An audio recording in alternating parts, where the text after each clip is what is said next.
Entertainment bakutuusizaako sima gye twolekedde ne bajja bagamba Faith and Family Entertainment Productions nabo begasibwa mu akawungeezi k'olwaleero bagamba LG Films nabo begasibwamu kutuusaako sinema tulekedde kasima ka byafaayo nga bagamba Lali Lavison Productions yakayise Love Takes Wenga tulekedde ka byafaayo nga bagamba Sarah Jones gena kubeera mu sinema kuno kuna kwanjula mukasi akantu tutandikira ebiseera ebyedda nga bagamba Hildaf takabuzeemu waliwo ekigali ekyali kikwate kuba okusembera nga bagamba Jordan Bridges naye agenda kubeera mu sinema tutandikidde ebiseera biri ebyedda nga bagamba Ellen Contrell naye muno mu sinema ne bajja bagamba Lou Diamond Phillips takabuzeemu ekigali kikwate kuba okujja okusembera nga bagamba Kevin Scott Richardson ne Annalise bonna muneeno wabula Time Winters ne Bonnie Root tebakabuzeemu ebbali waliwo bannakyala babiri abaali batudde nga bagamba Patrick Duff oba Duffy naye muneeno mu kaseera konnakyala alina engeri yebbakaasa kyava akwata munana gyebbankaluwa kutandika okuyisaamu amaaso njagala weekanye Dearest Belinda, anti munayo mwaffe omwagalwa waffe Belinda on your journey west, though I must confess katukusabire worry about you. osobola okgenda otuuke bulungi Oh, how difficult. mu ngendo zo z'okudda eyo Dear, mu bugwanjuba there was more we could do to help. era ng'agamba nti ngenda kwogera amazima And you're looking for. tukusabira kimu osobola okugezaako otuuka emirembe Remember that wabula far away you go, kyetwandiyagadde kwegamba ogezeko siikana ebyo by'osuubira ofuna your journeys can always ku ngendo zo z'ogenze era nga bw'obanga ofunye obuzibu tutyanga okwate kuba okudda eka let us know when you have safely arrived. bw'onooba otuuse bulungi tukakase Thank her for being able to njagala ogezeeko okuneebaliza ani her own practice. okubanga asobodde okugezaako okuwerekera wiiki eto n'abeereko naawe nga tannaba kweyongerayo ku ngendo ze mukazi watu yali asoma baluwa yali ewaanikiddwa nnyoko we Can't sleep again? tosobodde kwebaka nateera Think olowoozaako omu ye kadru Yeah, anti era butereevu gwe ndowoozaako the children in Sykeston. You're an amazing doctor. yagamba ngenda kwate kuba ngenda esiika n'abaana mu Sykeston Anyone. bengenda okujjanjaba kubona oli musawo asinga bonna I couldn't. tamanyi nakumanya osobola okutaasa buli muntu yagamba nti toyogera kutaasa buli muntu nalemu okutaasa ayitibwa ddyo yalina omusajja oba yandibadde ng'omwagalwa yali ayitibwa ddyo teyasobola gezaako mutaasa kabaka yafa twakwateko bwe ntudda mu kifo ekimu nga bagamba Clark Stephen Nevia be bakafulumya mu butongole gambye tuli kwanjula kwako ne bajja bagamba lwekyo shelter yawandika olugero lwa sinema nga bagamba jet okay basigira katabo ke mu kaseera kano ekigali kyatuuka zino zizalinga entambula z'edda nga bagamba Lou Diamond Phillips director w'oku ntiko keno nga bebatuusira ku kyabo bakwatiko bafuluma ekigaali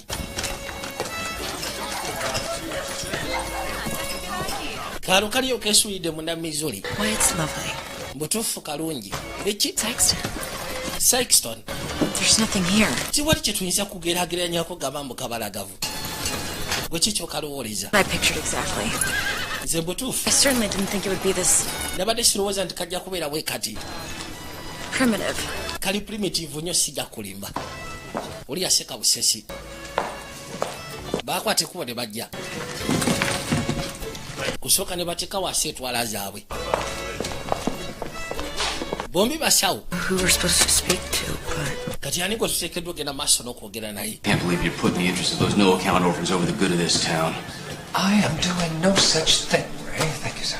tewali kiki engenda maaso n'okukola Everyone. There's era mu kaseera kano meya yali wano are a danger to alina gwayomba naye Tell that to my brother. agamba nti bali abaana sigamba nti babafuuka kyattabu eri omuntu yenna what happened. ojja kigamba muganda wange You can't blame his death on kyannaku nnyo ekyatuuseewo eri muganda waba toyinza kuddira bamulekwa n'otandika bateekako buvunaanyizibwa ekyo kisazeemu ye meeya w'ekibuga ono gwabadde ayomba naye kwate kuba n'afuluma You might be looking for me. mulabika munoonyanze mukwate kuba mujja wano eno banakyakwe kwerekera kene ekyewunyisa bombi basawo Well, Evanstown. obula biseera bino gezaako okwekkaanya kwega n'osiikana omutyanga musawo Well, kyali kyewunyisa ddala okukamala ebiseera bisinga bateranga kubeera basajja. I trust you were told I was a woman. oh, absolutely, yes. But I was ndowooza wabadde osuubira mukazi ko nabadde nsuubira omu. This is my friend, Dr. Annie Nelson, ono ayitibwa Annie Nelson over as the circuit doctor. mukwano gwange genda kwate kuba okweyongerayo mu kyalo ekiddako She'll be staying. bamuyisenga soka dokita wabula akasaake tekanabatuuka agenda soka abeereko wannange Beautiful hotel. hotero gye mulina mbalagavu welcome to Sykeston. mwebale etuuka mu Sykeston. Permit me, I'll escort Ah. you over to the clinic and ndowooza kasooke mbawerekere mbatwala eri clinic settled into your new home. mulyoke mutandiko setulinga gandibadde nga amaka amapya dokita. Okay. Yes. then oluvannyuma tugende mu kigo kono butereevu kati nno ekyamulese okujjanja waliwo abaana baofanizi bali eri mu kigo Right up here. anti wano wemugee otandika okasiba Well, here we are. yegenda okubanga kiliniki agenda otuuka ebbali mu butuufu Clinic?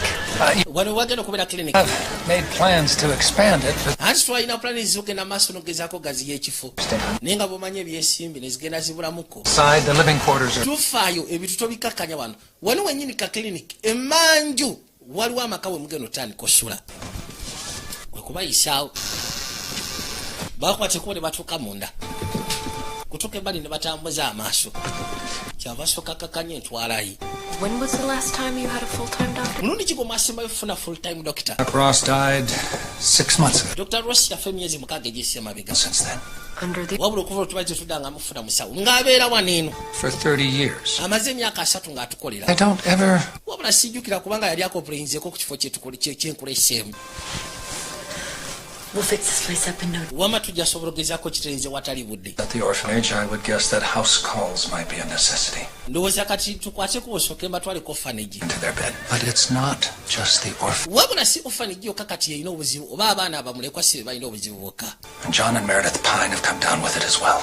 John yafudde kasi akayise emabega endwadde etandise okusaasaana Getting a little edgy, and quite frankly, so. era ng'abantu batandise ogezaako okutya akabuga kakaddiwa nange kenyini sikyasobola kakwasaganya nga mmeeya.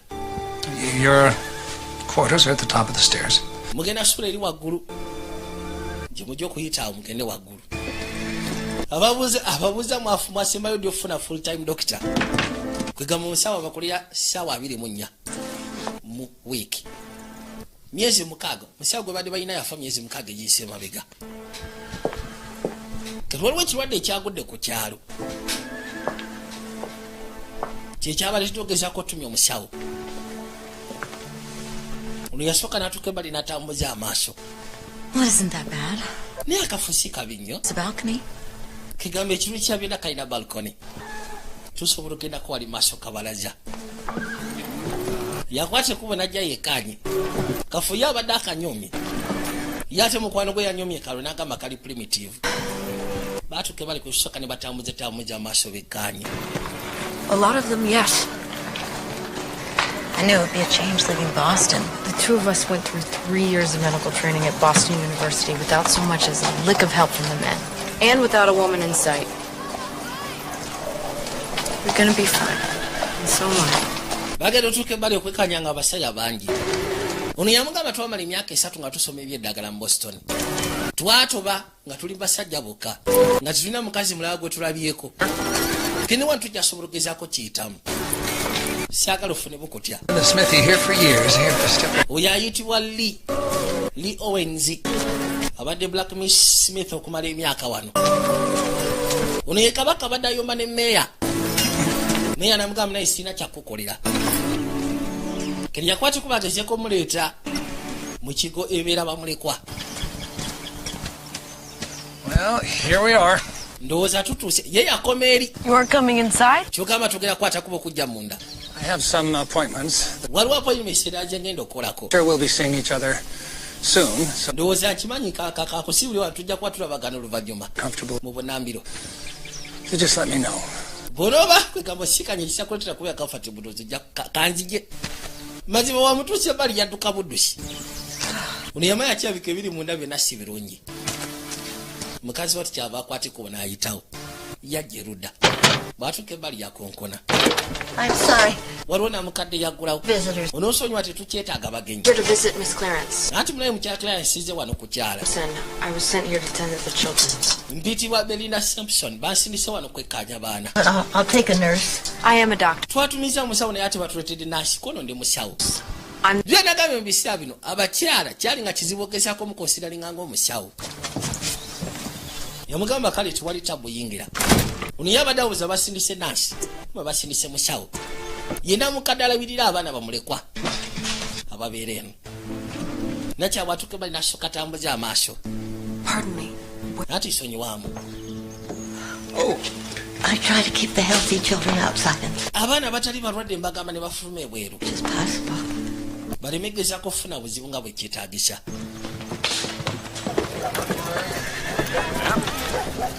nomukazi wattu ye yatandika otambulatambula ku kyalaawo Gonna stand by and let our family suffer for the deed. tugenda kuyimira buyimizi tutunulire famire zaffe nga zibonaabona kyokka nga obwana buli wali obulina endwadde You're driving away. Oh my God. wandibadde olekera kugenda maaso nebyoyogera re otandise okuba bakasitoma bange ku tetugenda siika tuleme kwefulamu tetulina kyetulaba genda okuza amaaso kitavalingira nakyalo ono eya zenoli ono obuvunanyizibwa bw'okufa kwa muganda we Apology. abuteeka ku baana bali bagamba nti be bajja n'ebirwadde ekirwadde ekitandise okutta abantu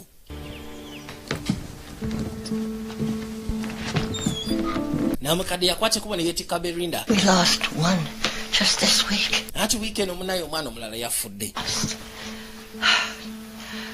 I'm not sure what this illness is called. Dr. Simpson. Dr. Simpson It's unlike any kind of influenza I've ever seen. kwegamba ono talinga influenza gwe nali ndabyeko Hey, this orphanage is home to about 30 kids. When the sickness started, endwadde bwe yatandika 5 of my charges in the first week. abantu 5 End of the month, ku wiiki eyasooka sobola nakuddawo otandika genda maaso nabbiwa yaako 3 died. 3 baafa baana bangi bagenze maaso n'okufa waneeno Here you go.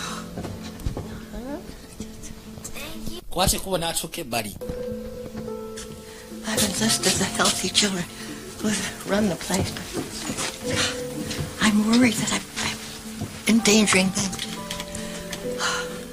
Lillian's the only one who'll work in the ward. ngezezaako okwagala okufuna abaana bayinza okukolerako munda wabula ebiseera ebisinga neeraliikirira nindowooza nti bajja kufuna obuzibu akoko kake kanyambako It's very nice of you to...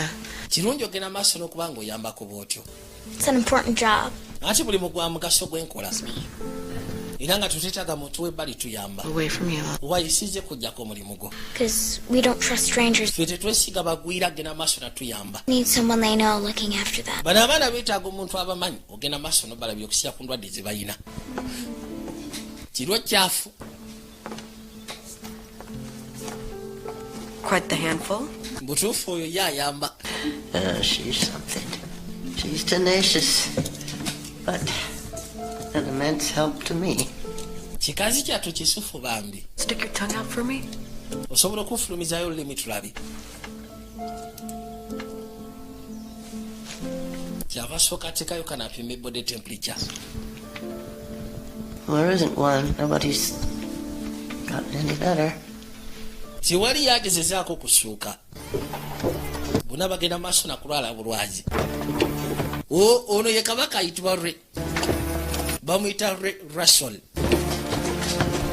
tandika okukkirira amadaala mpolampola najja nga asembera gera okuzza amaaso n'alengera omusawo tuteekeddwa genda amaaso nakujjanjaba baana abo Laura, manyi gwa help us, not those no. wazze tuyamba wabula si kuyamba bwana obwo bumulekwa You're Ray Russell. Miss Clarence warned me about you.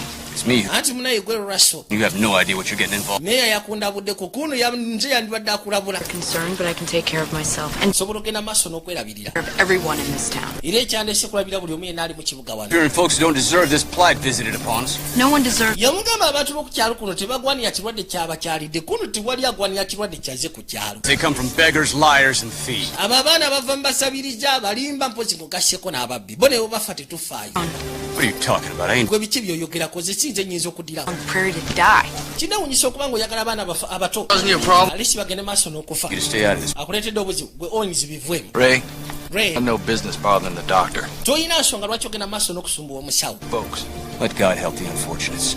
Yamugamba Katonda akuyambe mu butabanywavu.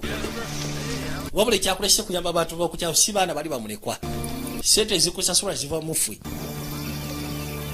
Bamugamba Yesu ni omusawo. N'akwata ekkubo yeeyongereyo. You have quite the welcoming committee inside. Naye mu butuufu mwaniriza abantu ba wano. Russell. Oh, where's my manners? Lee Owens. Nze mpitibwa Lee Owens. Linda Simpson. Mpitibwa Belinda Samson. You know that. Oh, it's a Ndowooza olwedde ekyo ky'obadde okimanyi. best. Especially when the mayor hires a woman doctor. Kirungi ffe twawulidde dda. I think it's. Meya yaleese omusawo omukazi. You don't need to convince me. I don't. Tuteekeddwa genda maaso nakukoviisinga ku ekyo. You could point me in the right direction to the pines. Osobola okugezaako okunsonga. Well, Bayitibwa bapayi. Day. I get the feeling you haven't had a chance to settle in yet. Why don't you turn in? I'll take you there first thing in the morning. Very well then. First, Sooka okwate ekkubo ogende Wothen. the clinic. Enkya ku makya ndowooza njakko era nkutwaleyo. Onoosobodde ojja kusisinkana ku klinika erudda. Well, N'akwata ekkubo yeeyongereyo. Hard first day? Nnaku lubadde luzibu olusooka. Hope you haven't been waiting for me this whole time. I went down to the general store to get supplies. N'akwata ekkubo okukkirira wansi ofuna ebikosebwa. I was saying I figured it'd be a while. Kegamba And I thought you might be hungry, so I saved you a plate from supper. n'asobodde okugezaako okusevingira ku byokulya. So what'd you hear? Kati ki kye wawulidde mu ŋŋambo z'abantu? Some sort of influenza. Abantu bagamba mbu erabika influenza oba si kindwadde yasindikiddwa okuva eri Katonda kono nze n'endwadde ngitegedde. It would burn through the houses every summer, and by July, someone in each family was. Ajjukira mu biseera bya New York nga bagamba tatisi by July nga bagenda maaso n'okwokya amayumba. Mwava nga abalwadde mu New York. I think it might be cholera. Ono alabika kolera. Endwadde etandise okuba abantu bano ya kolera. This together. Kyotugera kirwanako ffenna. The old Belinda would have said that it was divine providence that I was here to help her. That was before I knew the truth. Yamugamba nti Belinda omukadde. We can pray all we want, but no one's listening. Nandibadde nkimanyi ekintu kye yandibadde ayogera kyandibadde kimu nti Mukama Bad. oba maanyi ga Mukama ge gamusindisa ogenda maaso n'okuyamba abantu bano. Kuno ekyo kyandibadde kya biseera bikadde wabula mu kaseera kano Ursa. namanya amazima. Kuba sikiwa nti Katonda yanindese teyandintute kusoma busawo ate kutunira muntu gwe njagala genda maaso nakufa. Yali muntu akkiriza mu bintu by'eddiini wabula kati yagivwako. Start talking to the townspeople. We need to figure out where this. Wandibadde okwata ekkubo ogenda maaso n'okwogerako n'abantu b'oku kyalo. Tulina okumanya ensibuko y'endwadde eno. Give the mayor my diagnosis, and then I have. Ngenda kwata ekkubo ngenda nsisiika ne mmeeya mu buli okusira ku kiki endabanga endwadde eno. Kuba abasinga tebagitegera bulungi bagita influenza. Good luck. You too. Ngenda kwagaliza mikisa kono nange bwe ntyo. Ngambye sooka oyogereko n'abantu olabe. Tusooke tumanye endwadde yasibuse kuvaawa. Yafunye diagnostic yagamba nti kolera. Kolera yatta abantu ba wano. I was told I could find you here. Bangambye nsobola kusiikana wano. If you'd like to meet me in my office, and Anti mbadde ndya breakfast yange oba osanga kijja kuba kituufu osiikane mu yafeesi. Hoping I could speak to you now. Anti ngambye kijja kwetaagisa njogeremuko naawe kati. Aha. N'asooka ajjako bino. all right, doctor, Kale otyo what's on your mind? ki ekiri ku birowoozo byo? The orphanage. Agamba nakutteko bw'ogenda mu kigo eri mu kyofanegi. I think it's cholera. Keep your voice Nakizudde mu endwadde egenda maaso n'okutta abantu kolera. Ddoboozi likkakkanye. about this. And this disease is a disease of poverty and the unclean. Yamugamba nti endwadde gwe gy'oyogerako eya kolera. Bagamba y'abantu baavu ng'ogasseeko n'abatali bayonjo. Sure, I'll Ekibuga kino ssebo tubadde twerongoosa. let you fighting it. Well, what about a vaccine? Kati ate eddagala eriwonya. Tries against smallpox using vaccines. Bagamba nti abantu basobola okugezaako okulwanyisa smallpox nga bakozesa vaccine. Then how do you cure it? Kati ogenda dijjanjaba otya? Then I suggest you find one. Yamugamba teri kiwa wa kolera. Kuno ngenda kusaba noonya. endwadde ssebe eyo okolera mbu ebeera y'abaavu kyova olaba eruma y'abamubwayise kimumbaaseeyo kwata kaleerwe nankulabye mu kiwunya kabalagala mu kikuba mutwe ndwadde eruma abantu beeyo bokka eyakolera. Making poor defenseless orphans homeless as well. True. But it wouldn't hurt to understand why they might want to do something like that. I don't care how frightened I was, I would never endanger the lives. Kakene mukazi wattu agamba ono ayitibwa li Owens nti abantu bakuno kyemalabeko balina emitima egy'ekisiru baagala kwegansewo basaanyewo abaana. Probably right. Ono yamugamba singa otegeera lwaki batya oba osanga kyandibadde kyangu kusaidiyo naawe okutegeera. Yes, ma'am. Kuyo nze newe nandibadde ntidde kyenkana ki sandiddidde kwagala kutta baana bato. Give us a chance, Doc. You might find that Saxon can be a very welcoming town. Wandibadde ogenda maaso notuwa omukisa ojja kisuula Saxon kana akafo kasufu si kabi. Ayina jaze gye bamugambye. This is Dr. Belinda Simpson. She's here. Ono Dr. Belinda Simpson. Give my best to John, will you? Will do. Thank you, Mr. Owens. Weebale nnyo Mr. Owens. Have a good day, ladies. Mufune olunaku olusufu abakyala. Better? I'm sorry. I was told that you and your husband... Bangambye nti gwe ne bawo mwafunye obuzibu. I'm actually quite relieved someone's recovering. I'm not sick. Kirungi okumanya nti waliwo awonyeko ono nedda. Husband and daughter. Nze siri mulwadde wabula bawange ogasseko ne muwala wange be bali ku ndiri. Kwate kuba muleete munda asobole omwekanyisa. Gambye mbadde musayifo kizula ati at least wali awonye. Namugamba nze munaye siri mulwadde. Bawange ogasseko ne muwala wange be bali ku ndiri. Nacha yakwate kubo nayingira munda. The doctor, Mr. Pine. Mukasira kan rodi yabuuza ani onani. Got a woman sick. Nti ati munayo oyo omusawo asindikiddwa meeyo kuva mu kibuga. Kono simanyi omusawo nga mukazi. And take a look at you. Leka tulabe. He's been like this for days. Abadde bw'atyo okumala ennaku eziwererako ddala. 2 minutes at a time. Neither one of them can keep anything down. Ekisinga okwasa ennaku teri asobola gezaako okwegamba emmere bayitamu buyisi. Bafuluma nnyo basesema nnyo. Nakyanga amazoba kebirako yakwate ku bafuluma ebweru. Yajja erudda. Is it the same sickness as those orphans? Ndwadde yeemwe egenda maaso okubaluma ngeri ebadde eruma bali bwe bayita bamulekwako neera butereevu. Naye nga kolera yabalumako ono bannange. Ddoboozi likkakkanye. John and Meredith are all I have in this world. Abo bokka be nina mu nsi eno abaana bange. Die? Mwana wange ogasseko ne baawange bagenda fa. I need you to keep cold compresses on their forehead. Ngenda kusaba okwata ekiwere ekinyonyogo kiteeke ku kyenyi kyabwe. As much water as you can. Genda maaso n'obafiidinga amazzi amangi nga bw'osobola. Endwadde ya kolera. Bakimanyi akwatanga bakyafu. Thank you, doctor. Weebale nnyo musawo. Mukazi wattu ategedde kati ebintu si birungi. Unakyabuuza ku bantu b'oku kyalo. Beetaaga kumanya ensibuko y'endwadde. Here to help Dr. Simpson. Ekyandeese wano kuyamba Dr. Simpson. Stop asking so many questions. Lekera ogenda maaso n'okubuuza ebibuuzo ebingi. Saxon's a town on the grow. Kyolina ogezaako okumanya nti akabuga kano akakula bukuzi. You can't afford is to ignore the problem. Yamugamba kyosobola ogezaako okwafuudinga buteewala kizibu. Towns and the ghost towns in a matter of months. Bino mbimanyi. We know what the problem. Nali mbiwuliddeko. If you'll excuse me, miss. Onoosonyiwa maama. Mbwe ekintu ekiguddeyo kisobola ogezaako okuddira akabuga ne kikafuula ghost town mu mwezi gumu. Kati kiba kirungi obutagenda maaso na bimuliza mu hotel.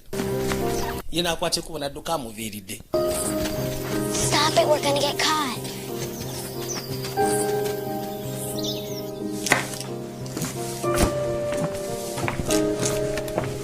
Nayina omukazi wattu yakwata ekkubo n'ajja ng'asembera. Looks like you could use some more help. Kirabika kijja beetaagisa amayambeko. Got a big enough job on your own. Kirabika olina olunaku oluli bize ku lw'oweka. Besides, ng'ovudde ne ku ekyo. do for 30 kids is a lot harder than baking a cake for your husband. Do my fair share of kitchen duty. Kyogamba sobola kukola mirimu gya mu kiyungu. The same thing as doing yourself. I can tell rich folks when I see them. Nze nsobola okulaba abantu abagagga bwe mba mbalabye. Necessarily mean rich. Actually, you and I have a lot in common. Yamugamba nti okusoma obusawo tekitegeeza nti mbeera mugagga. Nze naawe tulina bingi mu kufaanagana. Kids, not nearly enough food. They pay for your fancy schooling. Yakulira mu kifo ky'abanaku Doctor before. nga teri bulungi mmere ebamala. To be adopted by a wonderful family when I was 14. But I wouldn't be who I was today if I hadn't grown up the way I did. We all have our sorrows. Ffenna tulina bwe tutambula. Yaga nnyo gezaako kyegulako naye muna ekiri ekintu tekizanya. Make yourself useful. I could use some more water for the pot. Butuufu bw'oba obulya weetaaga ogezaako okubanga weefula wa mugaso. Tufunireyo ku mazzi. Yagamba nakyalo n'omwana tazanya. What made her so wounded? Her father was killed on the... Lwaki ali bw'atyo kono munaye kitaawe yattibwa. Lillian was 5 years old. Yalina emyaka 5 egy'obukulu. Mother couldn't take care of her anymore. Maama we nga takyasobola mulabirira. And her father got in a job just to support her. That she was the reason for the misery in the family. Agamba nti kitaawe yali ageze kunoonya ssente ku supportinga muwala we mukasseko ne maama we. If you press... wabula taata we bwe yali akutteko bugenda ku leero gye yafiira. No. Bw'afa maama we n'atandika omwesamba. Couple of pretty... n'agamba gwe sirina ngeri gye ngenda sobola gezaako kulabirira. That behavior. Ate already yali amuvuma ng'amugamba nti ye yafuuka kwegamba ye yaleeta ekyokuba nga banakuwala mu famire. The way to roar. And speaking of which... ye bwe twogerako ebyo. About your little run-in with Ray Russell. Bangambye nti wasikanye Ray Russell. I had no right to speak to him now. Nabadde sirina lukisa kwogera naye bwe ntyo. And I'd do it again. Naye ate nsobola okuddamu ekikwa nateera. Afraid. Totya. Just as scared as anybody else. Kwegamba abantu abasinga bonna batya. How they can use God. Ze kinewusa okuba nga bakozesa Katonda. What they want to do. Ogezaako okuba nga bakola kye bakola. Science can't explain something. People turn to superstition. Agamba nti ebiseera bisinga sayansi asobola okunyonnyola ekintu. Abantu abamu ne bakyuka ne badda eri superstitions. God is... Kanti we mbu tosuubira nti Katonda superstitions. Jacqueline. Field of medicine. They've just now discovered germs. We know the children are sick. Yakkirizamu ekyo kyalaba. Caused it, but we all agree. Anti ffenna tukimanyi ekyaleetedde abaana bano okulwala jamuzi. Niye tosobola ziraba. Kyo tekikumala kukkirizamu Katonda gy'ali.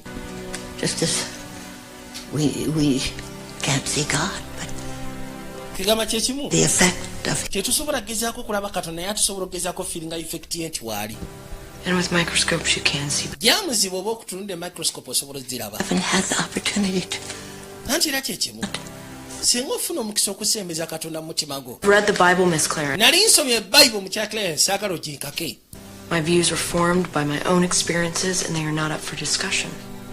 Era ng'agamba nti enzikiriza ye n'enkola ye y'emirimu gye si yakudda kugenda maaso na kuwayaako. Ate onoosonyiwa. Ono yaviira ddala mu ky'okukkiriza mu Katonda. Yasigala yakusembeza sayansi. I've been in Sykeston for a little more than a day and I are mbadde mu Sykeston right thing. Okusuka kati ennaku entonotono. I knew the town needed me, but things are much worse than nakimanya mba akabuga kano keetaaga omuntu ng'omusawo nganze. Wabula ngenza otuuka eno ng'ekintu kya tabu nnyo kamala. It's a terrible situation. Abantu kye badde batwalanga influenza. Nkizudde mu endwadde. Endwadde ya bulabe. Endwadde ya kolera. Poor children out on the street. Naye ng'abantu b'okukyalo si baagala kwata kubo abaana b'oku nguudo gye baba bajja. And everyone looks to me. Bwe kiba kyetaagisa gye baba bazza. The illness is bigger than me, and I'm afraid they've put too much faith in me. Lengera. I'm afraid I'll let them down. Bantaddemu okukkiriza kungi. Kisinga okuntiisa mbu osobola okugezaako bayiwayo bonna. Person I was before you took me in. Nako ssebo kaali kamulekwa. Wabula omukazi omu n'akakuza kwegamba n'akakwatibwa ekisa n'akakuza. N'akafuula kawalake. Kakana kasomye ebyobusawo. Kafuuse kakabyo kamala. Asaba kimu agezeeko okufuna amaanyi.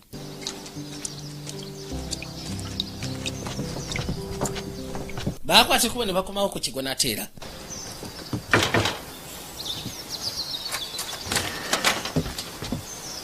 Miss Clarence, this is my good friend Annie. She's Mukyala Clarence ono mukwano gwange omulungi ayitibwa Annie.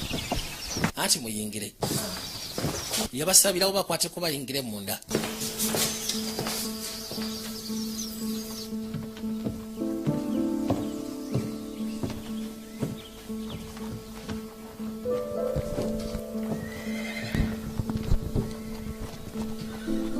Genda okwate kuba okujja ebbali. Elaine, where'd you learn it? I don't know. Ebyo wabiyigira bakono simanyi. Sick around here a lot and nobody wants to help Miss Clarence. Kegamba abantu bangi bagenze maaso n'okulwala wano eno. Kyokka ate nga teri ayagala kuyamba namukadde. Kati nze nakizudde okunywesa obulungi omuntu amazzi. omusitula kichwa n'oyiwayo n'amira n'omuzaawo kubaaba omuteekayo buteesaagaza. I just like helping people. Wajjawo omutima gwo kono munayinza enjagala bwakazi kuyamba bantu. Kati yakwata ekikopo kyanyweseza kuli ate n'ateekamu amazzi. N'ayitawo. Yamugamba sokolindeko. Lwaki? Not using the same cup with all. Tungamba tugenda kukozesa ekikopo kye kimu ku balwadde bonna. In the infirmary rooms. And the rest of the kids is busy cooking and cleaning. Ate muna ekyo ekikopo kyokka kye tulina muntu agenda kirongoosa. Dishes. Do you know what a germ is? Omanyi draamu gyeri? It's what makes people sick. Jaamu Everyone drink out of this. ze zirwaza abantu. Bw'oba banyosa ku kikopo kye kimu kimanye nti ate oba obalwaza bulwaza. I've got to find this Clarence. Nyina okwate kuba osooka ezuula Clarence gy'ali. You and Glenda seem very close. Namukadde yo neeno. Friends since the first day of medical school. Kyabika muli Close gwe ne dokita. Kono munayi twasisikana ku ssomero. Baasomera ku ssomero nga baliyo bawala bokka. Yajja musunguwavu. Lillian says you're using the same few dishes with all the. Omutangambye mbu okozesa ebintu bye bimu eri abalwadde bonna. Few healthy children. Anti munayi tulina bitono. They can barely handle the dishes we do use. Ate abaana abaliwo abalamu tebasobola genda maaso nakwasaganya bintu byakwoza bintu bye tulina. Dish, and those dishes need to be clean every. Bino ebintu biteekeddwa okuba nga biyonjezebwa buli kaseera. By the healthy children, if you. Tuyinza kukwata kuba okuddira bikopo buli omu n'ogenda ng'omwera ku kikopo kye kimu suwaani yemu fooko yemu. It would make any difference. Anti nze nabadde ndowooza tekikolawo njawulo. Spreading the same germs. Ngeri redde gye bali abalwadde. They can't be expected to get better when you can. Tebasobola kuwona. Tetusinza suubira kubanga bagenda kuwona nga mukozesa ekintu kye kimu kye mbalisizaako kye mbanywesezaako. I'm not a doctor. Ati munayo n'osonyiwa nze siri musawo nandibitegedde ntya. Kati nga bw'ŋŋambye kankwateko ngende ngezeeko byoza. Every dish we can. Buli kintu kyonna genda maaso n'okyoza. Buli kimu kyonna kirina okwozebwa emirundi nga 6. Kambi noonyeeyo. Bwe kiba kyetagisa kussa n'amazzi agokya. Mukazi watu wamugaye munaye siri musawo nanditegedde ntya. Yell at her, Belinda. Toteekeddwa genda maaso namuboggolera bw'atyo. Mukazi watu si musawo. Naawe okimanyi si musawo. Kiba tekikwetagisa muboggolera. I'll apologize to her. Ngenda kumwetondera. We have a restaurant where the dishes to do. Ndowooza nange ngende nkwasaganye naye mu kifo tuweze ebintu. Kati kazi atukibulidde nti bagenda maaso n'obbalwaza bulwaza. Kyakwate kuba ne kijja ebbali. Kati ayimiridde ku kisaakaati. Omwami ono ayitibwa Russell yakwateko n'ayitawo ku falaasi. Wabula ye ayina ekirowoozo kyagamba nti bano abaana be baleeta endwadde ku kyalo. Bandibadde bateebwa ne babagoba atulisi ne bagenda mu masekati g'eddungu ne bafiira eyo. Ne batabeera ku kyalo. Wabula akyogera Russell nga muganda we yafa. Banga si gwanvu Kamala. Need some help with that pail? I've done my fair share of chores. I think I can manage on my own. I'm sure you can. Kuyambeko ku peiro kuona munaye nkoze emirimu gyange egiwererako ddala. Osobola okweyamba. Yourself to rely on, Mr. Owens. Best not to forget that. Thought I was the only one who made house calls. Well, Miss Clarence is having some trouble with her gutters. Thought I'd stop by and take a look. You know, Ati munaye mukya Clarence yangamye kyalina obuzibu ne waggulu eri. after that, I'd love your company for lunch. Kyekibadde kindeese ngezeko biraba. Naye kati mbadde neebuuza oba tusobola okgenda kukutya emisana. Lunch could go a long way to remedy that. Mr. Owens, Mr. Owens, I thank you for your invitation. ngenda kwebaza olw'okubanga obadde opise ku kyemisana. I'll be using my lunch break to do research at the club. Wabula kijja kuba kwegamba nze lunch break yange ngikozesa research. Another time then? Nze no siri muntu mwangu nnemerako. Ekyo nakyo genda ng'okimanyi. Ngambye tamala gapowa game. Sorry I made you sick, Katie.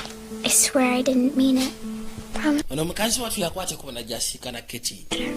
Amugamba onoosonyiwa okuba nga mbadde nkulwaza. Be okay. Amazima gayiti mbadde sikitegeeza. Anti ofaayo.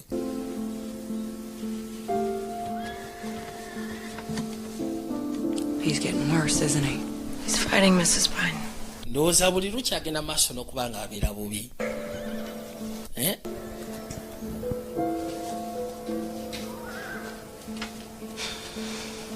Ono mukazi watu yeerayikira bawe ng'ogasseko n'omwana we.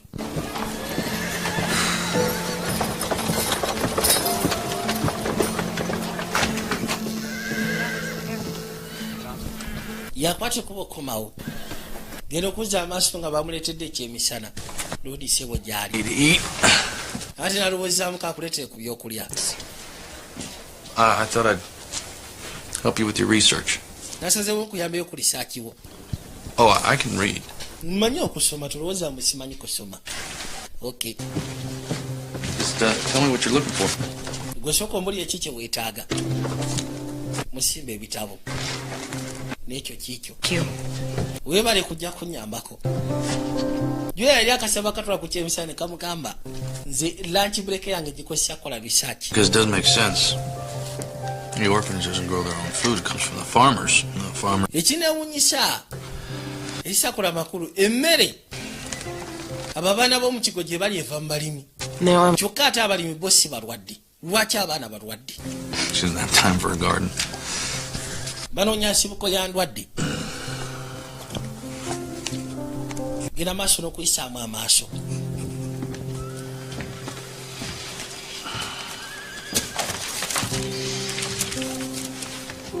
I should get back to the shop. Ndowooza nkwate kubonzireyo ku dduuka. Lunch. No, you're welcome. Weebale nnyo by'onkoledde. Ko nawe weebale kulya. Have you?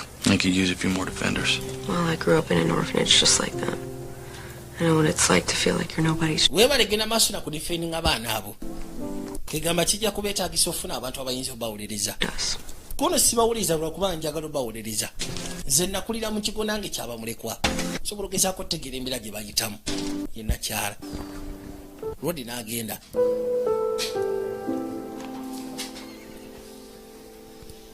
Kwate kubo n'ayitawo n'asooka akalingirizaako mu ddinisa. Yakagambye ye bamuyita Mr. Kalima. Tamala gava ku nsonga.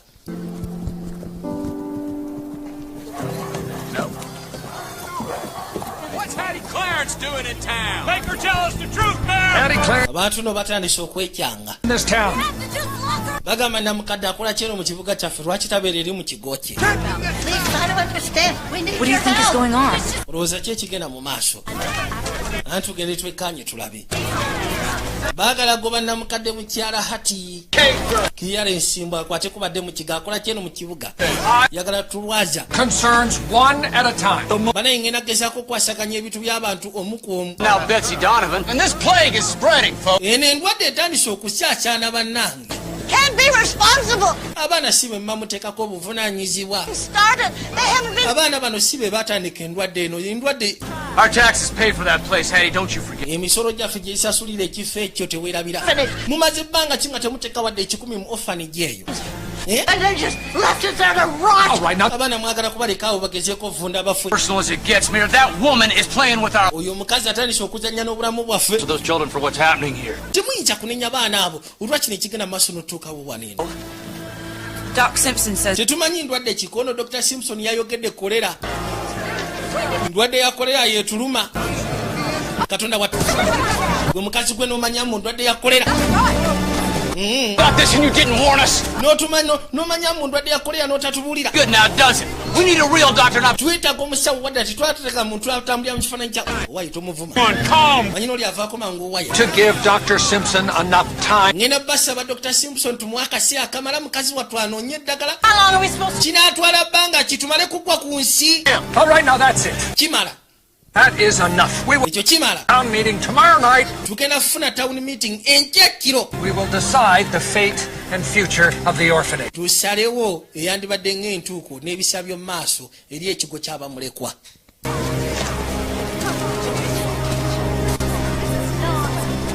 Ssebo olwe lwasso ye abadde alumbye.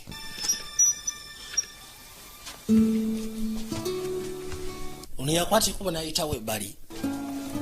Meya agambye nti omukazi musooke mwongere akadde.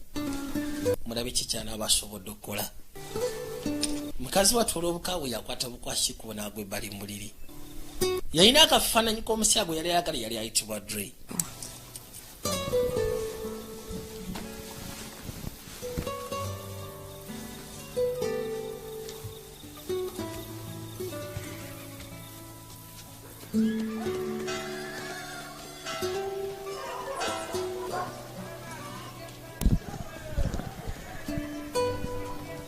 Budde bwakya ku makya. Mukazi wattu yakwata ekkubo n'asooka asiimuka. Kwe kuyitawo. What is it? Yambuuza ki ekiguddewo ati. I know why the sick aren't getting any better. agamba manyi lwaki bano tebagenda maaso nakuwona. Cholera doesn't directly kill the body. It drains it of all its fluid, and so the patient dies from dehydration, right? Kolera tattirawo omuntu mu mubiri. So much water. Kolera kyakola kiri ekintu kimu kyokka. Akola kye bayita dehydration mu mubiri gw'omuntu. Jjira omuntu aba afuluma emmanga, afulumya mu kamwa, aswetinga. Kwegamba singa ogwamu amazzi then n'onafuwa kyekiryoka kikutta. Works just like taking blood, only in reverse. Yagamba nti waliwo ekintu kye baakola. Waliwo omusawo kye yayogerako wano mu katabo. So by injecting it directly into the bloodstream. Tukola eccupa y'amazzi. Kwegamba mu kifo ky'okukola eccupa y'omusaayi tukola ccupa y'amazzi. Omubiri ne guba nga gugenda mu bugenzi mazzi. Kati baagala kukwata omuntu bamuteekemu amazzi directly nga gayingira mu musuwa. Kubanga nagayita mu kamwa kirabika tegatambula bulungi mu mubiri. Nakyamaze okuzuula engeri gy'asobola okuyambamu. I truly think this could work. Ndowooza kino kisobola okukola. Agrees it could be the most effective way to treat the sick. Okusira katabo omusawo agamba nti kirabika kegamba yenkola esobola okugezaako okuyambira ddala. Not yet. At least, it's still fairly experimental. Ekyali experimental. Baagala kukola ccupa y'amazzi. Biseera bino ekintu kye bali recognize nga eccupa y'omusaayi. Naye olowooza sente tugenda zijjawa. Kuba n'ofuna ekyokulya wano olutalo. Nakyo yagamba nti zisobola okukikola. You're not asking me. Anti togenda kunsaba. And my father loves his causes. Kitanga ayagala nnyo ebintu nga bino. And happy to give us anything that. Era ajja kubeera musanyufu tuwa buli kimu kyonna kye twetaaga. And let me worry about paying. Ono omukyala ayitibwa Ann Nelson yagamba agenda kufuna sente okuva eri kitabo basobole okugula ebikozesebwa. We can start there. Ndowooza bwe tugenda otandikira. Kati mu kaseera kano baatumye ebigenda okukola eccupa z'amazzi. St. Louis. Would you? Oh, and I need as many bottles as I can find. Neetaaga amacupa gonna agasoboka ge naaba nzudde. Sody bottles. Yeetaaga amacupa. Is this all right? Perfect. Bwe manjozeza bwe nti kibeera right konaawo kibeera perfect. Ebintu ennaku zino babyoza bubi nnyo. I'd offer to help, but I think I know what you're going to say. Nandibadde nkuyambako naye manyi kyogenda okwogerako ono kirungi oyiga mangu.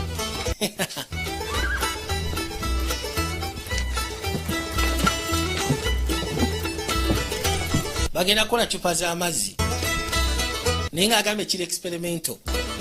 Keganga bolaba eccupa y'omusaayi kati bagenda kukola ccupa y'amazzi. Baagala bagikubire direct mu musuwa. Kwegamba amazzi gabe nga gayingira buteevu mu musuwa. Okimanyi nti amala obudde bungi wano. Wandifuddeyo singa mutwala ku klinika okunyambako. Abadde agenda maaso n'okuyamba abantu situwa nti yanteekeddwa ogenda maaso n'okubeera n'abantu b'omu kibuga. Kono gwe tofa agenda kubeera wange mu klinika.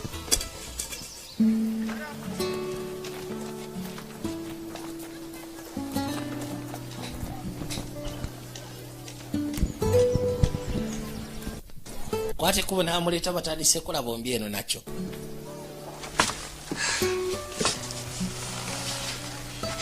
Sure do have a lot of books. Niwe oyina ebitabo bingi. Important to me. There's nothing useful in books. Tewali kyamakulu kiri mu bitabo. Found the idea for the intravenous therapy in this very book. Agamba nti ekiyinza okugenda maaso n'okuyamba. Ones can take you places. Kijjidde ddala mu bitabo bino. Ebitabo bisobola okutambuza mu bifo bingi. Or Africa or France. Bisobola okutwala mu Bufalansa, mu Afirika. Orphan like me. Naye ate nze omugulira tekwegamba nze mulekwa tebisobola kuntwala. By my mama. So she's not really your mother. Agamba nti naye yakula mulekwa. Think of it. Wabula yafuna omukazi yasobola okugezaako omukoza gwe yatwalanga maama we. Annie is a part of mine. Kyava amugamba nti kirabika kati kitegeeza nti oyo si maama wo. Ati buli muntu gwensembeza gye ndi afuuka nga mmange. Afuuka kika. Nsobola okufuuka ekika kyo. Do you ladies have the supplies ready? We should start working on the intravenous devices. Tugenda tandika okukola ku devices.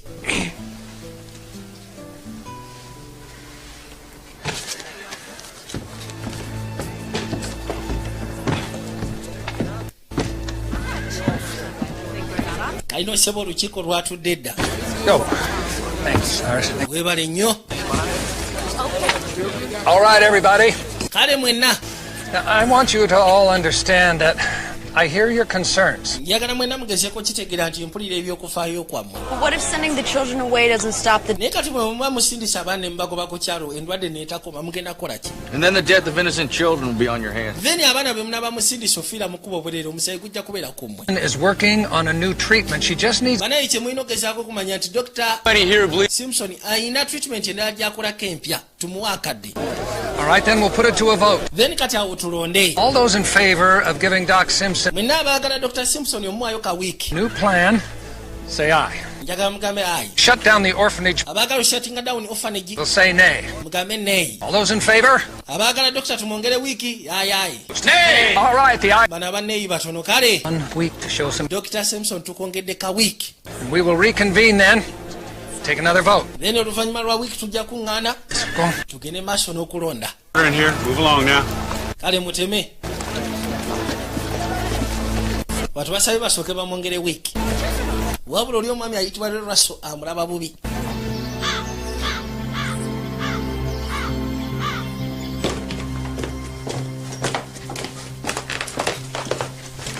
mukazi watu device agikoze wabula ekyagaanyi. Turns out I'm not much of an inventor. kirabika sirimu ye ya mulungi. ndako tulabe. kiki weetaaga okuyambako? Fill the bottle with liquid and then njagala ecupa eno ngiteekemu liquid. through the tube. wabula amazzi gayite mu tube. Get the opening narrow enough. ekizibu ekiriwo nina okugakola gabe nga gajja matono gabanga ttondo. naye ate ono omusajja alaga nti ebbali waliwo kasiiro. kati nkakoze ntya? I may have an idea. waliwo ekirowoozo kye nnyinza okuba nakyo. yakwata ekkubo n'amuyisaawo eno gy'aweeseza. amugambye nti kuliko kasiiro akalaga nti amazzi ogasumula mpola. ku lukoba oluyitamu mu mpiso gy'oba otadde mu musuwa. Well, there's more involved than I'm used to, I'll give you that, but kati wekayiyiza otya kuona omunayi bingi byenkola wano. now you can just kati kyokola bottle like this, kwata ecupa and then refill it as you need. n'oteekamu buteesi bwoti kwegamba amazzi n'ogateekamu nga bw'oyagala. Clever. naye ate oli mugezi. Gotten that to work. kyo si kiwa nti nandikaleetedde okukola. You're also going to need a stand to hold the bottle naye tujja kwetaaga sitandi eneekwata ecupa bweti. this afternoon. olabye otya? awo walungi. You're the only one that calls them children and stuff. gwe muntu wekka abayita abaana mu kifo kye bayita bamulekwa. In this town that's on their side. No, that's not. alisi kirungi okumanya nti waliwo omuntu ali ku sayidi yaabwe mu kibuga wano. kuna abantu bangi seba bali ku sayidi yaabwe. buuza lwaki bandikwongedde wiiki. Everyone needs someone to fight for them. naye ebiseera bisinga buli muntu aba yeetaaga omuntu ayinza omuyamba. I didn't realize that until you got here.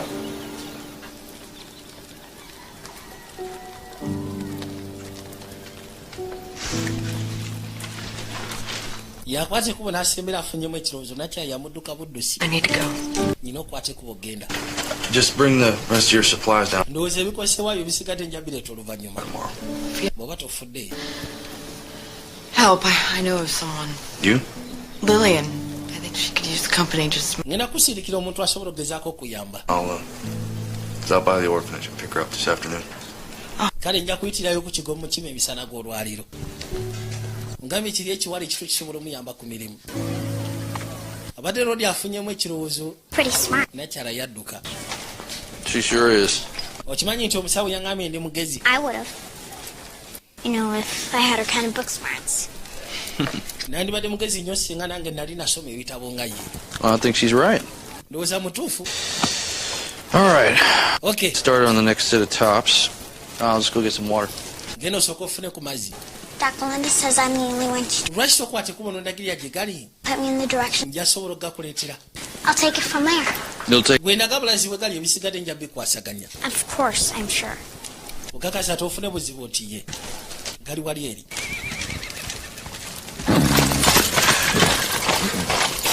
abantu b'oku kibuga ssebo tebaagala baana ba ku kigo. So small. 3 trips to get in 4. yajja ku naikonto. abaali wano. Let me help. I'm just fine on my own. seetaaga buyambi njasobola okyekolera ndeka. lwerwasaze. Yes. ova mu kigo nti ye. Lillian. Yeah? mpitibwa Lillian. What are you doing outside, Charles? okola ki ebweru w'ekigo gwe mwana gwe? Owens. anti nze kuyamba mwami Owens mukimira amazzi. Blended. Is that right? kituufu. n'asooka aganaaba Dr. Simpson let you come out here? Yes. kati ba Simpsons yakusindisa ojja wano nti gwe ssebo olina obuzibu n'omwana ono. You all right, Lil? Wamma oli bulungi gwe? Ndyoke. Touch your hair on that child's head, Lee. Tewandikutte ku mwana oyo, abo baana balwadde. You aren't gonna go near any of these children. Singa okwate kubo n'osembera okumpi ewali abaana bano. Again. Wadde n'omusawo nja kwokya nze nja kutekula.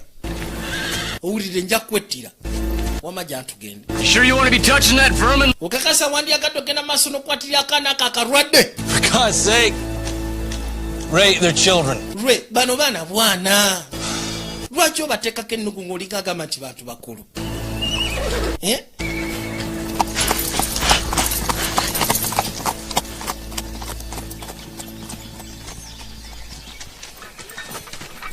Kayino mu kaseera kano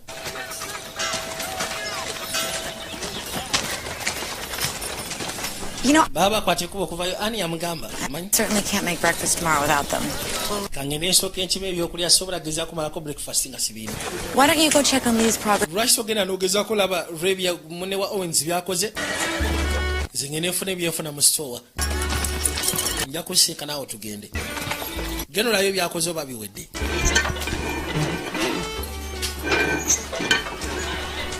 Kakwate kubone kajja.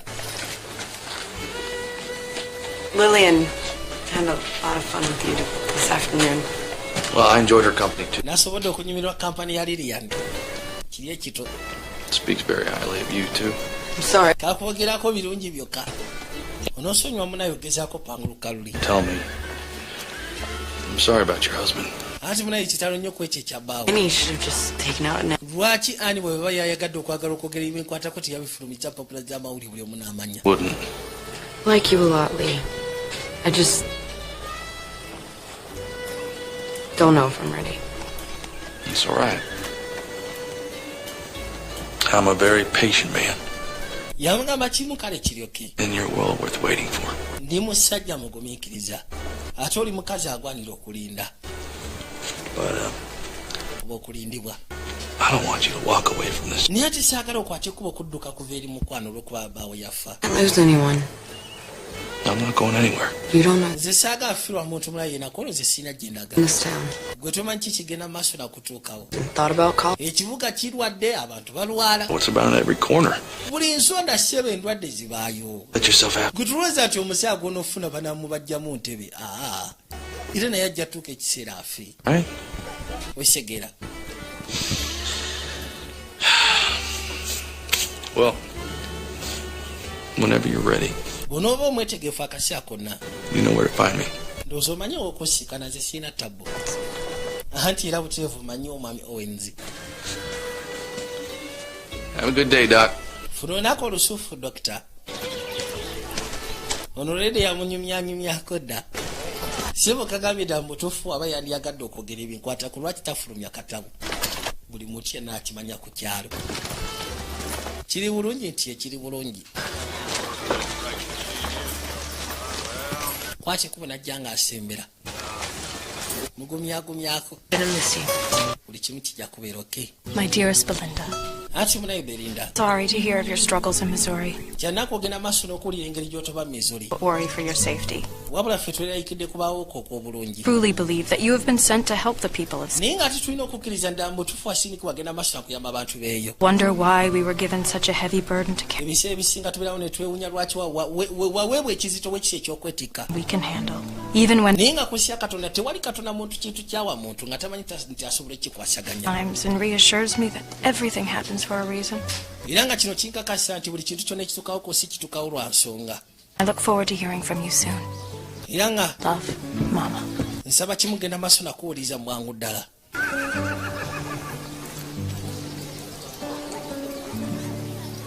Bamanyi okwesindikira amabankalu waye ne nnyoko we. Will that hurt? Tebiruma olowooza. Kali amaze okukola eccupa y'amazzi.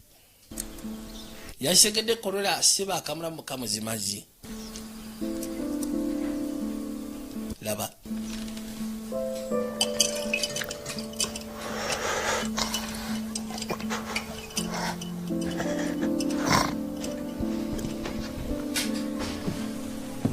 yasala wasooka abateeke ku cupa z'amazzi.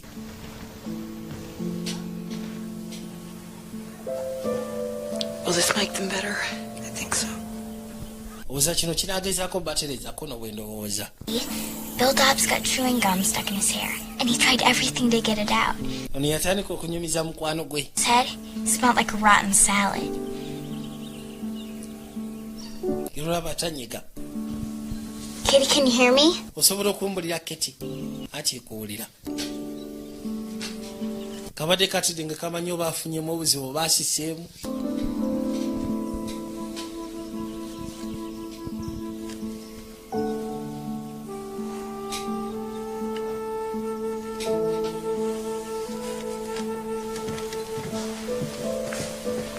Katie seems worse today. Naye kineewuunyisa Keti alabika akyali bubi n'olwaleero. Badde nsuubira nti oba osanga yandibadde asuusyemuko. I think that's why she and Lillian get along so well. They're my two little outcasts. I know what that feels like. I can tell. Laba. I think that's why you're such a strong, fine example for her. Zindabira ddala luli strong fine example gyali oba ekyokulabirako eky'amaanyi. You're a strong woman, doctor. Oli mukazi w'amaanyi musawo. The very definition of a fine example. Era nga okusya ku buvumu bw'oteeka mu kintu nga kino. Time doesn't. Obeera ddala ekyokulabirako ekiwedde emirimu. Define. Eri abantu abo banoonya ekyokusikirizibwa okutandika okukola ekintu singa bafunyemu okutya. But when times are at their worst, we find out what we have in us. You're only saying that because of what Annie told you. Saagala ogende maaso nakwogereberwa kubanga Anna alina kye yagambye. Nedda. Grief in everything. Nze nkoze mbaana bano nga mbalabamu okunyolwa n'okaaba ng'ogasseko n'ebisigadde. 20 years. I know. Myaka 20 nga ndabirira abantu abalina ennaku singa baba bafiiriddwako abaabwe. Amulaba nti atobya nnaku, atobya kunyolwa, era ng'alina ennyike ku mutima. Abadde amugambye saagala otandike kunnyonnyola okusiya ku Andy kye yagambye n'amugamba nedda. Nze mmaze emyaka 20 ndabirira abaana bano. Abasinga asobola okugezaako laba biki babibanyiga. Yafuluma bufulumi bweru. Ono yamanyi oba osanga kyamugambye kimunyiiziza. Gera okuzza amaaso okwekaanya. Kyalowooza ku musajja eyamufaako. Kwate kuba gyamusiikane. Annie told you about my husband? Ani yagambye ku bya bba wange. Drew had tuberculosis. It was long and painful. Kituufu yalwala. Era ng'endwadde ssebo yali mpavu kamala teyali abulumi. And when he died, bwe yafa, the head nurse at the sanatorium took me to see his body. Nansi ku sanatorium yanneetika ngezeko okulaba mayiti ye. Era bwentyo nensituka. Ningena asobola okugezaako okwekanya mayiti ya bba wange. Make me a doctor. Kirimbeerawo nga tulire mayiti ya bangi neneebuuza. Medical training. Lwaki Mukama yanfula omusawo? I still couldn't say. Nga sisobola genda maaso na kutaasa muntu gwe nalinyaga mutima gwange. Yandibadde nga baze. Trying to understand. Anti wandibadde ogezaako otegeera. Long ago.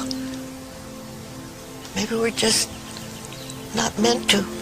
So I'm just supposed to believe that it would work out like it. Kukkirizamu Katonda Katonda yali akyagadde kibeere bwe kityo gwali mulimu gwa Katonda. Otherwise, you spend so much time worrying that you miss all the happy times and the people who might have been important to you.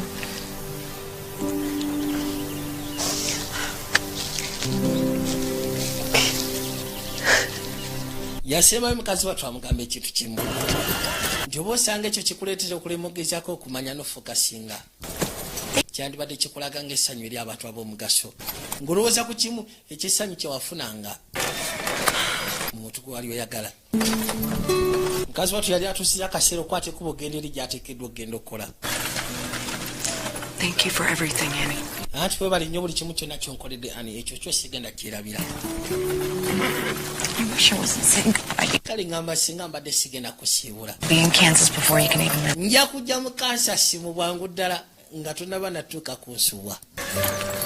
Ngenda ng'okimanyi ku mutima. Anti banaye tugenda obudde bwayise dda njaga tuhitinge Rwanda. Bw'atyo omukazi wattu n'asiibula baayi nti baayi. Sorry to see Annie leave. Me too. But it was time for her to move on. Agamba kigala kuba yakyanako okubanga nakyala agenze. Ona ngina kuba musuwa. Have I ever told you you're a... Nina ligambye nti oli kalema. Many times, man. Mirundi mingi. Knows your persistence has paid off. Naye oba osanga okulemerako mulundi guno kulina kyekusasudde. Jatugenda onyambeko. She's gone, but I knew she couldn't stay forever. Ani akutte kuba ogenda. And often in the most unexpected ways.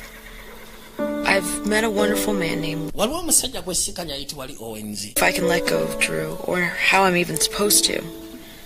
My heart is light in ways it hasn't been for a long while. Era ng'agamba nti bwe kinaba kimuyambye ogezaako okwerabira Drew. Know that I'm mutima gwe gwewuse. in Jacob each day. N'okusinga nga bwe gwali mise abiri nga yakakwate kuba okujja ku kyalo kino. Wanika bali wagisindikira nnyoko we. Kujja azikiza ettaala.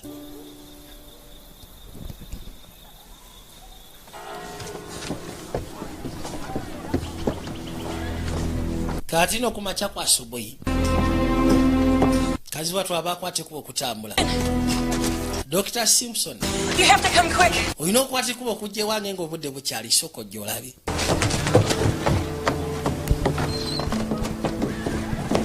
Bamwisi akwate kuba okuyingira munda. Bw'atuuke bali mukazi watu yamwisawo n'amugamba soka wekkaanyi. Oye bba wange. Gwe bataddeko olunaku lwajja ecupa y'amazzi.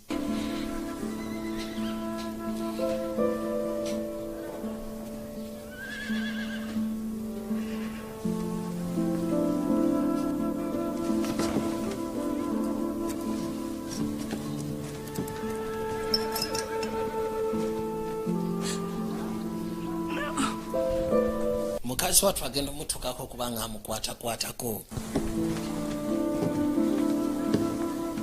Nga kirabika road kapoti. Ono yasigala ayungula amaziga. Road yakutuse. Kyokka abadde asuubira kiro kye yayize ekyo ecupa y'amazzi oba osanga kijja kuyamba. Wabula muzeeyi ayiseewo buyisi.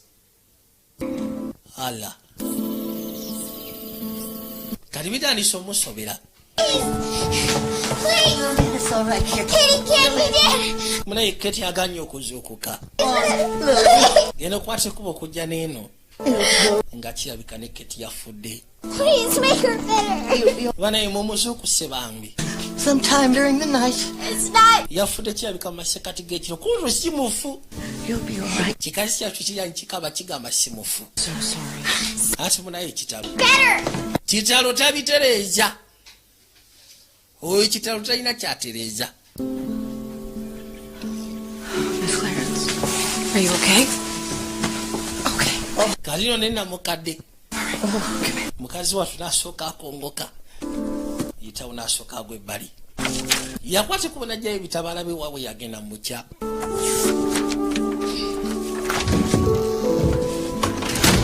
Muno amawulire agawulidde. Kiki ate ekiguddewo? I'm failing Lee. Kirabika ntandise okulemerwa Lee. I can't figure it out and I... Sisobola kumanya ki kisobola kuyamba bantu. I'm failing. You're doing everything you can. Yamugamba tolemeddwa okola buli kimu kyonna ekisoboka ogezaako okuyamba. Giving them all the water they can take. They haven't eaten in days, so it's not just... Bamaze okulya, bamaze ennaku tebalya. Kati lwaki? replacing the water, but not... Wama kituufu. You know, they used to give puppies cow's milk if the mother died? It's not the same, right? No, because cow's milk doesn't have the same nutrients. Kali yasooka n'abirowoozaamu. Sugar and salt. Abadde akyebuuza nti ennaku zo tebakyalya lwaki ate bafudde bufi. Talina amanya. Bamaze balireplacinga amazzi wabula tebalireplacinga nutrients ezibeera mu mubiri gw'omuntu. Takiba kitegeeza gali amazzi gafuluma naye gafuluma galimu omunnyo biki byonna agaba gamufulumyemu kibakitegeeza bano badde bariplacinga just water tebalina oriplacinga amazzi at least agalimu nutrients neetaagamu akadde tiwagenda kubeerawo meeting Dr. Sampson 4 more townspeople have fallen ill. John Pine and the orphan, the town okusinza kwabo abafudde John Pine ngogasseeko n'omwana w'omukigo together under close. abantu batidde okukwata kubogezaako kuŋŋaana wansi w'ekifo kyekimu The names of the new patients, and I should be able to get to everybody to. nze ngenda sobola okugezaako okujjanjaba buli omu kinno mukasooke malirize bano nedda Morning, Sexton will no longer have an orphan. enkya Sexton egenda kuba tekyalina orphanage. Are you serious? oli serious ku kino kyoyogerako meya I came here to post an eviction. ekindeese wano gezaako postinga eviction We're not on the street. ogenda sindika abaana ku nguudo And they're gonna die. abaana mugenda basindika ku nguudo wabula bagenda kufa Protect them anymore. sikyasobola baprotectinga ku byatuuse Please. bambi tukusaba twongereyo akadde Ralph will be able to go in or out of the orphanage. ffeffeka bagenda okwata ekuba okuyingira n'ofuluma okuva mu kigo sikyasobola I'll try again. njagezaako bakubiriza This situation might already be out of my control. wabula embeera eno mbabuulire erabika yo yansukkulumyeko dda mu mikono gyange abantu bali mukwekyanga kati bakwata ekubo ne bafuna omunnyo n'essukaali Ratios? I think so. Just remember to put more sugar than salt into the mixture and make gwe kyoba okola teekamu sukaali mungi the intravenous contractions. All right. okay Alright, I'm gonna go talk. balina obifumba I hate to involve such a little girl in all of this, but I don't think we can do without her. kange n'ensooka enjoge n'ekino ekyana ekito kiririyani sikiba ntujja asobola okutoba ffeka nga tekiriiko yakwata kuba jakisiika ne kiri mu nnaku bambi mukwano gwakyo yafudde Do you feel sick? oli mulwadde No, siri mulwadde been sick a day in my life. nze sinfunangako lunaku wadde n'olumu bwe luti mu bulamu bwange olw'obulwadde Now I got nobody.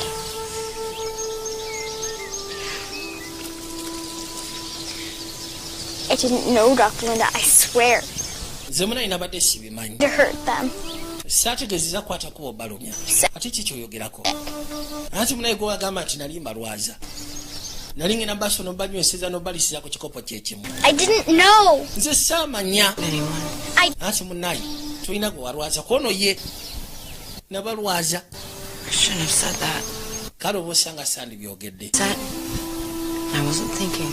era nga ne byenayogera nali sirowooza Anyone's sick, that's just not true. bw'obanga gweobadde olowooza kogenda maaso nobalwaza si kituufu If it's anyone's fault. era nga siiso bya muntu siiso bya muntu yenna Why you worked so hard, miss. Before you got here, nobody came to help us. agamba nti gwe tutayinga kugenda maaso nakwenenya Miss Clarence. lwansonga gw'obadde okola nnyo She's right. nga tunabakwata kuba okujja wano tubadde ebintu ebisinga tutoba ffekka nze ne namukadde Even if we don't feel so tough. Can you do that? njagala tumukakase naffe tuli balokyafu osobola okikolako n'obutereevu anti jangu kati asizewo afumba esukaali n'omunnyo abiteeke mu cupa y'amazzi aliwo bakinasobola okuyamba bakwata ekkubo ne batandika okutoba nateera And life must carry on. nagambe tuli kayitibwa love takes wings video gyos productions nga bulijjo kobyo sigaza fulambalamba CD International Q's Digital Studios Praise Videography mpozi ngugaseko ne Pulse Videography y'omwami ayitibwa Obonyo Kenneth nagambe Juba konyokonyo Scorpion Can I feel again? This hurt will find relief if I love. Then can I heal again? gena maso n'omunyiganyiga mutaddeko ecupa yaabwe eri amazzi gye bakoze erimu omunnyo ne sukaali ebisigadde kageno ku luno asaba kimu kyokka kuba lwaki ekirowoozo ekisembayo kyasigazaayo omukazi watu bambi.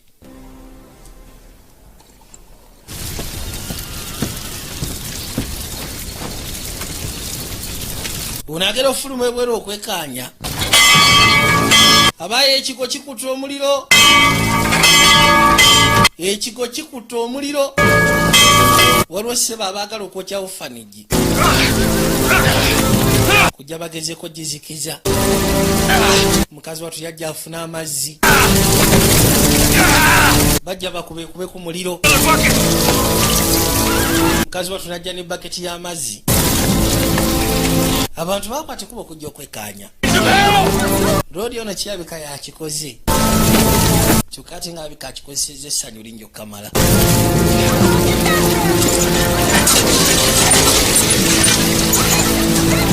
Ng'ogasseeko ne munne emabegaawo.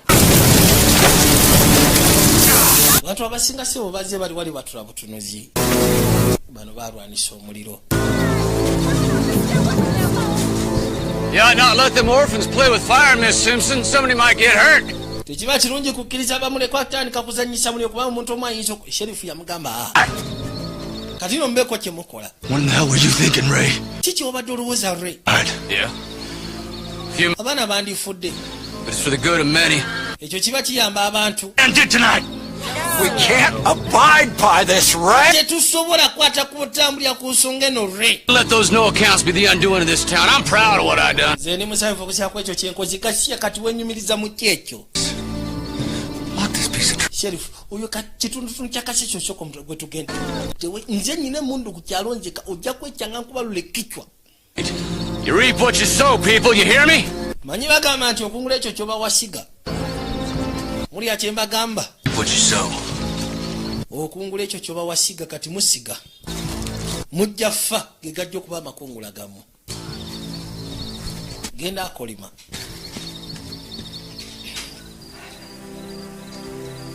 Seba abadde asazeewo okutta abaana. How could anyone believe that that's what God wanted them to do? Naye ddala mutuufu omuntu ayinza atya okudda ebbali n'alowooza ddala mutuufu ekyo Katonda kyabadde amwagaliza akole. Mbwayo ki ekintu omuli abaana. Justification. What Ray Russell did has nothing to do with God. I know. Engera. Yes, I used to know. I worked for this woman once whose 2 children died. Waliwo omukazi gwe nali nkolera.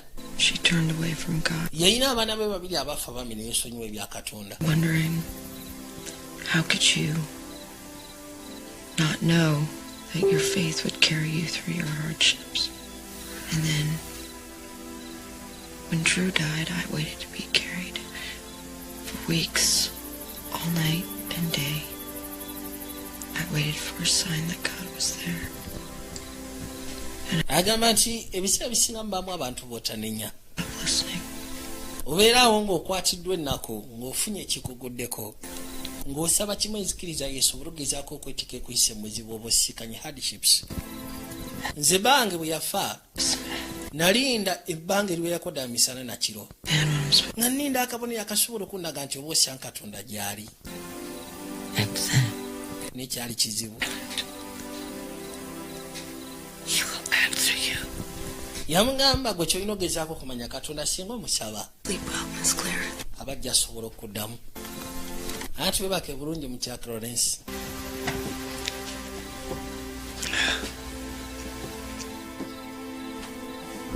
N'akwata ekkubo kyava ayitawo. Genda maaso n'okutambula nga bw'ayisa amaaso mu bwana buno. Obumu butandise okuba nga obwenyolamu. Wabula tewali kabonero kalaga nti oba osanga bugenda kudda engulu mu bunnambiro. Yajja n'atuula erudda kyabasooka atunula kino Kiririyani Bambe. N'asooka birowoozamu okumala ebbanga.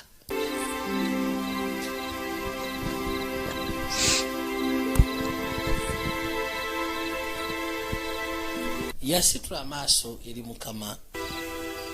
God, I know it's been a long time since. N'agamba Katonda akimanyi kibadde kitutte ebbanga tetwogerezeganya.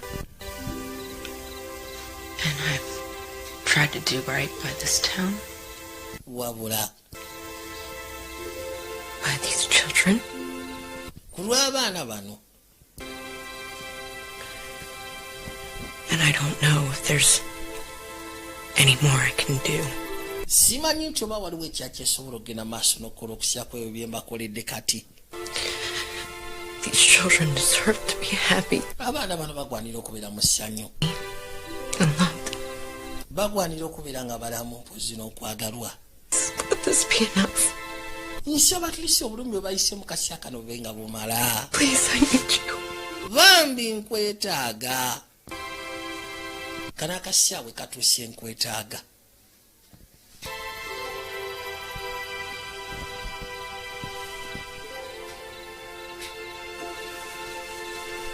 Musabye.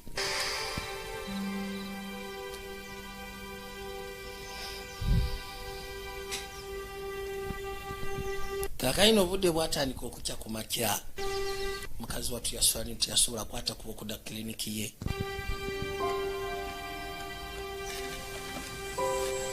Yasituka kipe zisinga ziweddemu. Kyava soka za maaso. Genda okwata ku ono. Ala. Lindako.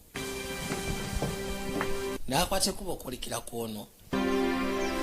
Omukwatako nga takyayokyanga luli bw'abadde ayokya. Mazima kijjeko n'akamwenyo bambi kiro kisajja kyattu. Ne bali abasigadde basituse batandise n'otuula. Mazima bafunye olungu babo batandise n'otuula. Yaza amaaso erudda n'amanya nti oba osanga Katonda gy'ali. Mukama Katonda asobodde omwanukula. Yeewuunya.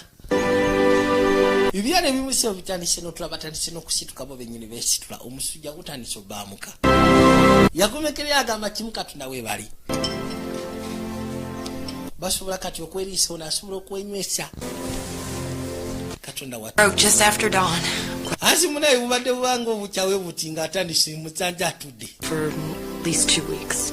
Alicia inogenda maaso n'okubanga ali okumala wiikisi 2. Do it as soon as you feel up to it. Bw'oba otuusiza okulya genda maaso n'okulya. Weebale nnyo musawo. Sobodde okujja muwala wange. Gotten to all the townspeople.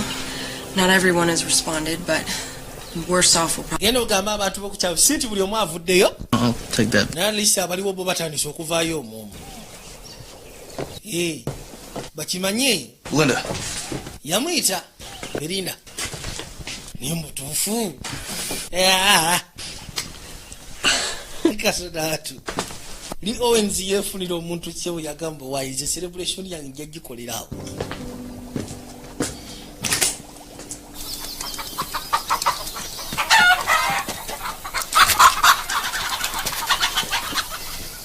Yakwate kuba n'afuluma ebbali. I know. I should be helping inside. Kimanyi nteekeddwa okubanga ngenda maaso n'okuyamba munda. Up inside all day. Genda okujja ofuka amazzi. Mazzi nga tegaliiko. It ain't run well since Buchanan was in office. And if it's rusted through again, might need Mr. Owens to fix it. Mr. Owens yajja okwetaaga okitereeza. And it's just as capable as fixing a water pump as a man. Osobola okugenda maaso n'okutereeza ekintu kino. A wrench. Naye ati kiba kikwetaagiza supanda. No. Oyina supanda nti nedda. And tell Mr. Owens about the pump. But if you need water now, bw'oba weetaaga amazzi mu bwangu. through those trees. Emabega w'emiti egyo waliyo oluzzi. Nayikondo yeekyanjemu. Naye nga mugamba nti bw'oba weetaaga amazzi mu nnambiro. Emabega w'emiti egyo waliyo oluzzi gye twagajjanga. It's just right back there. Oluzzi lulule. Thank you. Bw'oba weetaaga amazzi mu nnambiro.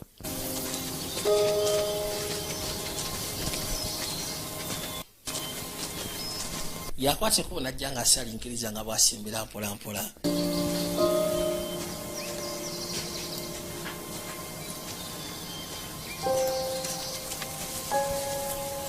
Genda okuzza amaaso okwekaanya.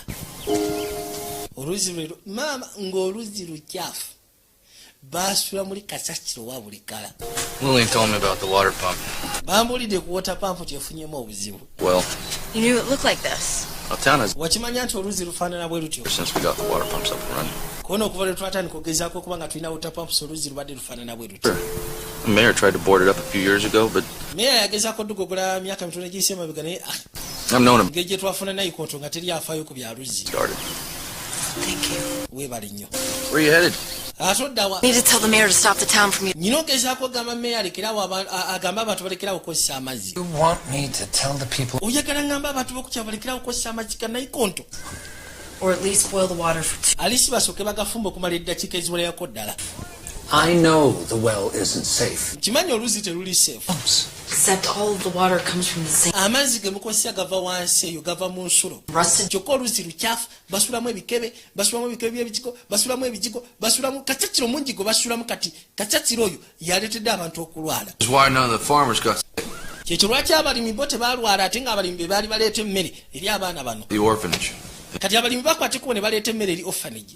Bo ne baddayo. Kyokka abaana bano badde bafuna amazzi agava ku nayikondo naye nga nayikondo amazzi gayo egajja wansi kyokka ate oluzi gye lusibuka nalwo. You only have 3 pumps in town, Mayor. Mulina pumps 3 mu kibuga. Away. Kyokka buli emu eri meters ntono okuva ku ginnaayo. Where it spreads to the groundwater. Kibadde kikatwala akaseera katini nnyo endwadde otandika okuspreadinga wansi mazzi ga nayikondo ze mukozesa. No. It came from the water under the orphanage. Endwadde teyava mu baana bamulekwa kono nedda. Endwadde yava wansi mu mazzi agayita wansi ne gagenda mu nayikondo. Kyova olaba oluzi luli kumpi ne nayikondo y'ekigo. Abaana be basooka olwala. There's no need to place blame. Doesn't matter how it happened, just as long as we fix it and it never happens again. Meya yasooka n'abagamba mu nsonyiwe. Ne bamugamba tetulina gwe tuteekako obuvunaanyizibwa. Ekikubu kya byonna genda maaso nakola kino kitandika okukolera mu bunambiro. Abantu balekerawo okukozesa amazzi ga nayikondo. Oba si ki bagafumbe okumala ebbanga eriwera. Sure. Lillian, what you do with herself? You're not around here so much. She's become so attached to you. We'll see. It's an orphanage. The splinters and hay fever alone will keep me busy for years.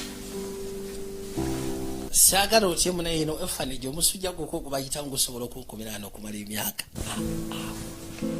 Kyava mutereza bonna bagenda bawona kati. Nina mukadde atandise okufunamu olungubanguba.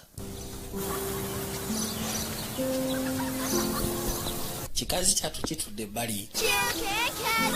Abaana batandise okuwona batandise n'okudduka bambi. Kwati kubona gy'atuula we kiri. Very good at those. They always felt hurt. Bana batandise okuwona. I'd like that. I guess you gotta get back to. Ndowooza kati ogenda kwate kubodde yewammwe. You make it sound like I'm going somewhere. Olinga agamba nti ngenda wala nedda ngenda kubeera wali mu kakliniki mu kibuga. But we're only allowed out of the yard when Miss Clarence takes us to the general store. Ati munaife batukkiriza kwata kuogeneyo nga tugenda mu kagino store. Visit you. Njakale nja kujja nga nze mbakyalire. And I'll get permission for you to come work with me. Ate nja funa permission kwegamba ojja otandika okunkolera. You don't need to do that to me. Teweetaaga genda maaso na kwogera ekyokunsanyusa. I know you don't need a kid. Ntimanyi teweetaaga mwana tandika kusumbua. You're never in my way. Ati sigamba nti osumbua. Ntimanyi. Don't mean it. Abantu ebiseera bisinga boogera ebintu ng'ebyo nga tebabitegeeza. Ayinza okugamba ngenda kwetaaga otandika okunyambako naye nga kyaba ategeeza kwegamba butamusumbua.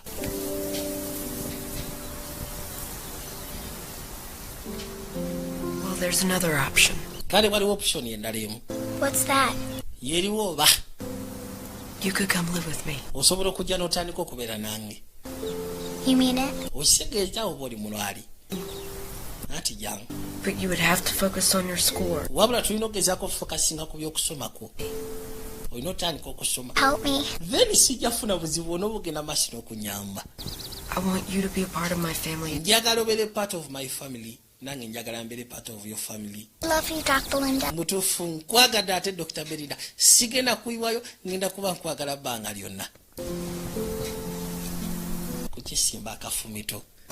I love you too, Lillian. Njagala okimanye nti nange nkwagala okamala Lillian. Ala.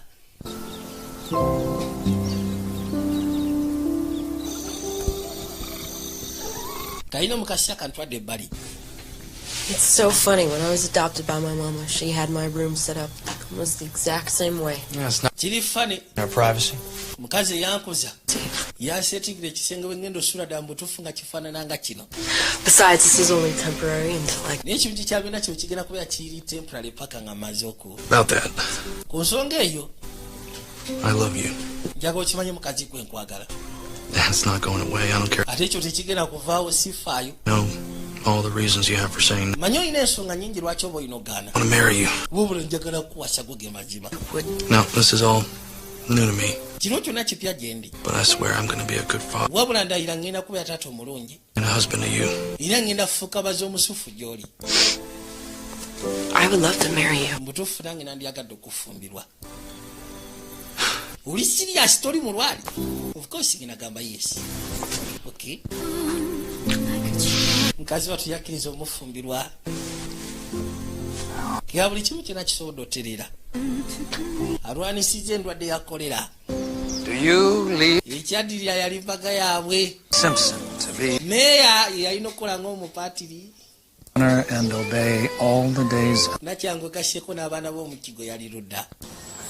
Do you, Belinda Simpson, take Belinda Simpson to be your ogenda kukkiriza omwami ono Lee Owens okufuuka baze. obey all the days of your life? Namukaddamu yaga fashion. Then by the powers vested in Okusya ku maanyi Katonda ge yampadde. I pronounce you Kati ngenda balangirira omwami n'omukyala. Badaye tufudde. Tufudde. may kiss her now. You may kiss her now. Mukifo kya you may kiss the bride yagamba you may kiss her now. Tiwisika ndozya kati omuntu munywegere. Ndulu zavuga obugalo bwabaweebwa. Aya.